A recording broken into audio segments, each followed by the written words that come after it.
Christophe, je te pose la première question directe avec des retours qui nous ont été faits de supporters aussi parisiens. Certains ont évoqué le terme, déjà là, d'inquiétude. Le terme d'inquiétude. Qu'est-ce que tu leur répondrais à ce terme-là aujourd'hui? Oui, après, est-ce que l'inquiétude, c'est d'abord de la déception? C'est vrai que sur les 2 derniers déplacements, que ce soit à Lens, face à Rennes, nous avons perdu. Et du moins, nous n'avons jamais mérité d'avoir un résultat sur ces 2 matchs-là. Ça, c'est le constat. Après, sur l'inquiétude, il faut quand même tout relativiser. Mais évidemment qu'on va avoir beaucoup de travail encore pour que tout le monde puisse retrouver à la fois son niveau de forme, mais aussi les relations et les connexions qu'il y avait avant la Coupe du Monde. Il n'y a pas d'excuses. Hein.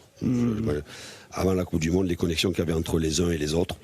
Parce qu'aujourd'hui, on a beaucoup trop décroché avec très peu de présence dans le dos des milieux, rennais, très peu de présence au contact de la défense. Voilà, on s'est forcé à avoir une possession de balle très, très importante, mais sans rien créer. Paris a toujours été une équipe techniquement au-dessus, toujours. Et puis depuis un moment, on ne sent pas cette supériorité technique qui fait la différence pour sortir les équipes adverses d'un rythme. Ça, c'est un gros chantier. Oui, c'était un gros travail. Il faut qu'on soit beaucoup plus vertical, qu'on trouve beaucoup plus de rythme et d'intensité dans notre jeu, ce qui avait été très bien fait à un certain moment, même si on avait changé de système. Il y avait des choses intéressantes qui se créaient, les relations entre les uns et les autres, et je donne et je propose, je donne, je propose. Là, non, on donne et on s'arrête, on donne et on s'arrête, et ce qui fait qu'il y avait très peu, voire personne de présent, soit dans la surface de réparation quand on avait fait des différences, soit à l'approche du but rennais. Bruno était heureux, entre guillemets, de ne pas voir Kylian sur la feuille de match. Pourquoi cette décision? C'est une discussion que j'ai eue avec Kylian.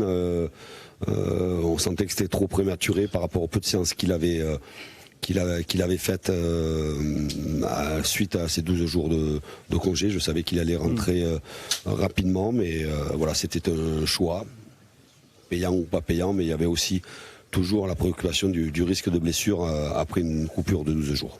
Merci de ta dispo, Christophe. Merci à vous. Merci à Bonne toi. soirée. Bon retour.